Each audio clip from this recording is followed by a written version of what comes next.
റേണുവിന് ഒത്തിരി ഫ്രണ്ട്സ് ഉണ്ട്, ഒത്തിരി ലേഡീസ് എല്ലാം ജെൻസാണ് ഫ്രണ്ട്സ് ഉള്ളത്. അതിൽ ഒരാളെ ഇഷ്ടമാണെന്ന് പറഞ്ഞാൽ എൻ്റെ ഫോട്ടോ അയച്ചിട്ടുണ്ടായിരുന്നു എൻ്റെ കയ്യിൽ.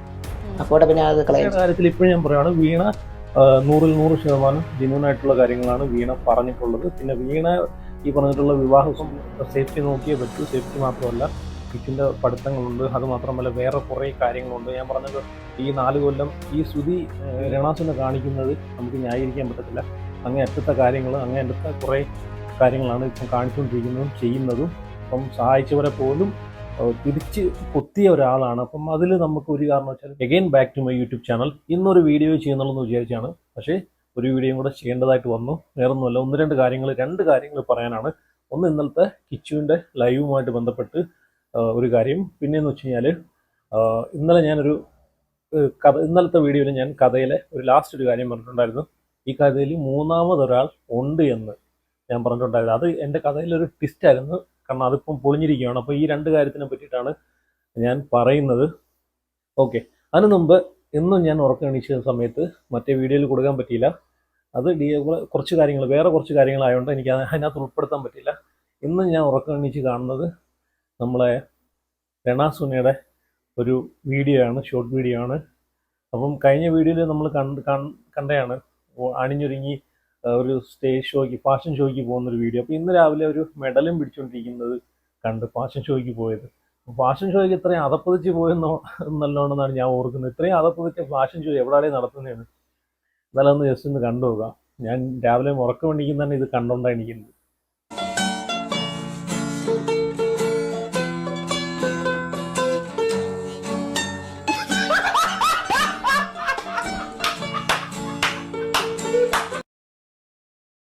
കണ്ടല്ലോ, ഇതുപോലുള്ള പേക്കൂട്ടും ഇതുപോലുള്ള കോമാളിത്തരങ്ങളൊക്കെ കാണിക്കുന്നതിനാണ് ട്രോഫി കിട്ടിയത്.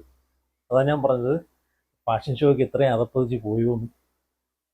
എന്ത് കോലവും കിട്ടി അതിൻ്റെ അവിടെ ചെന്ന് കാണിച്ചു കഴിഞ്ഞാൽ ഇത് മെഡൽ കിട്ടും അല്ലെങ്കിൽ പ്രൈസ് കിട്ടുമെന്ന് ഇതോടുകൂടി എനിക്ക് മനസ്സിലായി കേട്ടോ. അപ്പം ഇനി കാര്യത്തിലോട്ട് വരാം. ഇന്നലെ കിച്ചു ലൈവിൽ കുറേ കാര്യങ്ങൾ പറയുന്നുണ്ട്. അതിനകത്ത് വീണയുടെ കുറേ കാര്യങ്ങൾ ആൾക്കാർ അതാണ് ഇപ്പം ചർച്ച ചെയ്യുന്നത്. എന്താണെന്ന് വെച്ച് കഴിഞ്ഞാൽ വീണയെ സപ്പോർട്ട് ചെയ്തില്ല, രേണുവിനെ സപ്പോർട്ട് ചെയ്യുന്നു.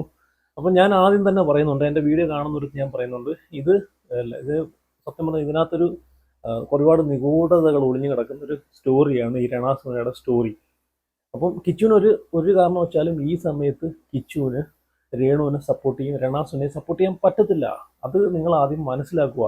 അപ്പം നിങ്ങളിപ്പം കിച്ചു രണാസിനെ സപ്പോർട്ട് ചെയ്ത് സംസാരിക്കുകയാണ്, അല്ലെങ്കിൽ വീണയെ സപ്പോർട്ട് ചെയ്യുന്നില്ല എന്ന് പറഞ്ഞിട്ട് കിച്ചുവിനെ നിങ്ങൾ കുറ്റപ്പെടുത്തുന്നത് ശരിയല്ല. ഇതിനകത്തൊരു സത്യം ഒളിഞ്ഞു കിടപ്പുണ്ട്. അത് ഞാനൊരു കഥ ഇപ്പം സ്റ്റോറി ലൈൻ കൊണ്ടുപോകുന്നുണ്ടല്ലോ, ആ സ്റ്റോറി ലൈൻ ഇതിനകത്ത് ഇതൊക്കെ വരും. അപ്പം നിങ്ങളിപ്പം കാര്യം അറിയാതെ കുറ്റപ്പെടുത്തി കഴിഞ്ഞാൽ നാളെ ഒരു സമയത്ത് നിങ്ങൾ തിരിച്ച് അത് തിരുത്തേണ്ട ഒരു അവസ്ഥ വരും. നിങ്ങളിപ്പം കിച്ചുവിനെ പറ്റിയിട്ട് കിച്ചു ലൈവിൽ അങ്ങനെ പറഞ്ഞു ഇങ്ങനെ പറഞ്ഞു, രേണുവിനെ സപ്പോർട്ട് ചെയ്യുന്നു. അതിൽ എവിടെയാണ് രേണുവിനെ സപ്പോർട്ട് ചെയ്യുക? ഞാൻ പറഞ്ഞല്ലോ, കിച്ചുവിന് ഇലയ്ക്കും മുള്ളിനും കേടില്ലാത്ത രീതിയിലാണ് അവിടെ കിച്ചു സംസാരിച്ചത്. രേണുവിൻ്റെ രീതികളെ പറ്റിയിട്ട് ഇപ്പം കിച്ചുവിന് അതേ പറ്റൂ.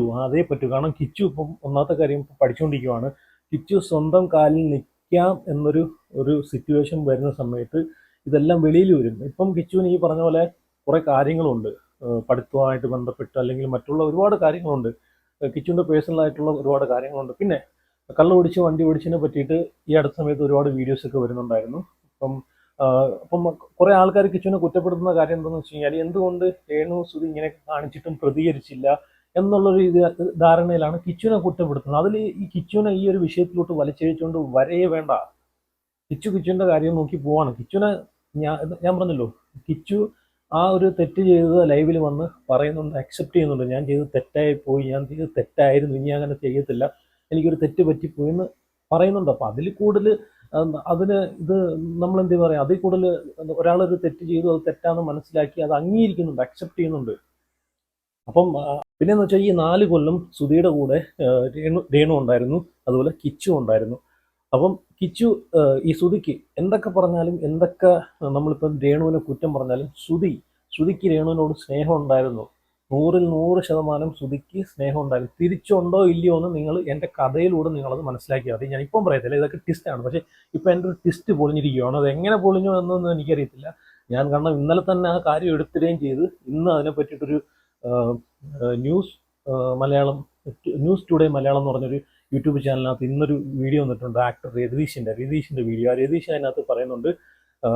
ജസ്റ്റ് ഞാൻ ഒന്ന് കാണിച്ചു തരാം, നിങ്ങളൊന്ന് കേട്ട് നോക്കും. ഞാൻ ഇന്നലെ പറഞ്ഞൊരു ടെസ്റ്റ് ഉണ്ടല്ലോ, മൂന്നാമതൊരാൾ രേണുവായിട്ട് ബന്ധപ്പെട്ട് നിൽക്കുന്ന മൂന്നാമതൊരാളെ കാര്യമാണ് ഇന്നത് ഞാൻ പറഞ്ഞ ടെസ്റ്റ് വെളി വന്നിരിക്കുന്നത്. അപ്പോൾ എനിക്കിപ്പം ഈ കഥ ഇപ്പം സത്യം പറഞ്ഞാൽ ആകെ കുളഞ്ഞു മറിഞ്ഞ് കിടക്കുവാണ്. ഇനിയിപ്പം ഇനിയിപ്പോൾ അതിനെ പറ്റിയിട്ടൊരു ഡീറ്റെയിൽസ് വീഡിയോ ചെയ്യണം. കാരണം ഇപ്പോൾ ഈ രതീഷ് ഇപ്പം വെളിപ്പെടുത്തിയൊരു ഇതുണ്ടല്ലോ, അത് ക്ലൈമാക്സിലൊക്കെ വെച്ചൊരു സാധനമായിരുന്നു.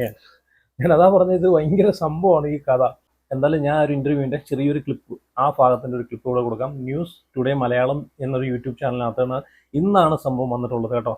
ഞാൻ ഇന്നലെയാണ് ഞാൻ പറഞ്ഞത്, ഓർക്കണം. ഞാൻ ഇന്നലെ പറഞ്ഞ കഥയിലെ മൂന്നാമത്തെ ഒരാളാണ്. ഇതെങ്ങനെ ഇപ്പോൾ ഇത് വന്നെന്ന് എനിക്ക് മനസ്സിലാവുന്നില്ല. അപ്പോൾ ആകെ ഇപ്പം കഥയൊക്കെ മാറ്റിക്കൊണ്ടുപോകേണ്ട രീതിയിലാണ് ഇപ്പോൾ വന്നേക്കുന്നത്. കാരണം ഞാൻ ഈ വ്യക്തി മൂന്നാമതൊരാളെ ഞാൻ കഥയിലെ ലാസ്റ്റ് ക്ലൈമാക്സ് സീനിനകത്ത് പൊട്ടിക്കാമെന്ന് വിചാരിച്ച് വെച്ചിരിക്കുമായിരുന്നു. പക്ഷെ അത് ഇപ്പോഴേ വന്നു. എന്തായാലും കുഴപ്പമില്ല, ഞാൻ വേറെ റൂട്ട് പിടിച്ചോളാം. അതായത് ജസ്റ്റ് ഒന്ന് കണ്ടു നോക്കേ. രേണു ഒത്തിരി ഫ്രണ്ട്സ് ഉണ്ട്, ഒത്തിരി ലേഡീസ് എല്ലാം ജെൻസാണ് ഫ്രണ്ട്സ് ഉള്ളത്. അതിൽ ഒരാളെ ഇഷ്ടമാണെന്ന് പറഞ്ഞാൽ എൻ്റെ ഫോട്ടോ അയച്ചിട്ടുണ്ടായിരുന്നു എൻ്റെ കയ്യിൽ. ആ ഫോട്ടോ പിന്നെ അത് മാറ്റി കളയും ചെയ്തു. താടി വെച്ച പയ്യൻ്റെ ഫോട്ടോ. പിന്നെ ഫോട്ടോ പിന്നെ അതിനോട് ചോദിക്കാറില്ലേ. പിന്നെ ഈ രതീഷ് എന്ന് പറയുന്ന പുള്ളി ഒരുപാട് വേറെ കുറേ കാര്യങ്ങളൊക്കെ പറയുന്നുണ്ട്. ഒരുപാട് പൈസ ഈ രേഷ്മയ്ക്ക് കടം കൊടുത്തെന്നും അത് തിരിച്ചു തരണമെന്നൊക്കെ പറയുന്നുണ്ട്. അപ്പോൾ ഇത് ഞാൻ പിന്നെ ഒരു സമയത്ത് റിയാക്ട് ചെയ്യാം. നാളെ ഒരു വീഡിയോ ചെയ്യുന്നുണ്ട്, അത് കഴിഞ്ഞിട്ട് ഞാൻ ഇതിനെ പറ്റിയിട്ടൊക്കെ റിയാക്ട് ചെയ്യുന്നതാണ്. ഇതിൻ്റെ കാര്യങ്ങളൊക്കെ റിയാക്ട് ചെയ്യുന്നതാണ്. ഇത് മാത്രമല്ല, കുറേ വീഡിയോസ് കിടപ്പുണ്ട്, അതെല്ലാം ഞാൻ റിയാക്ട് ചെയ്യുന്നതാണ്. അപ്പം ഈ രണ്ട് കാര്യങ്ങളാണ് എനിക്ക് പറയാനുള്ളത്. ഒന്ന്, ആദ്യം പറഞ്ഞ പോലെ കിച്ചുവിൻ്റെ കാര്യം. കിച്ചുവിനെ നിങ്ങളിപ്പം കുറ്റപ്പെടുത്തുന്നത് ശരിയല്ല. കാരണം കിച്ചുവിൻ്റെ ഇപ്പം സേഫ്റ്റി നോക്കിയേ പറ്റൂ. സേഫ്റ്റി മാത്രമല്ല, കിച്ചുവിൻ്റെ പഠിത്തങ്ങളുണ്ട്, അതുമാത്രമല്ല വേറെ കുറേ കാര്യങ്ങളുണ്ട്. ഞാൻ പറഞ്ഞല്ലോ, ഈ 4 കൊല്ലം ഈ രേണുവിനെ ഒരു സ്റ്റേജിലോ അല്ലെങ്കിൽ ഒരു സ്ഥലത്തോ ശ്രുതി കുറ്റപ്പെടുത്തിയിട്ടില്ല. അതുമാത്രമല്ല, ഈ പറഞ്ഞിട്ടുള്ള രേണുവിനെയാണ് ഏറ്റവും കൂടുതൽ ശ്രുതി സ്നേഹിച്ചിരുന്നതും എന്ന് നിങ്ങൾ മനസ്സിലാക്കണം. അപ്പം ഇതൊക്കെ കണ്ട് വളർന്ന ഒരാളാണ് കിച്ചു. അത് മാത്രമല്ല, ഇതിനകത്ത് വേറെ കുറച്ച് കാര്യങ്ങളൊക്കെ എല്ലാം ഉണ്ട്.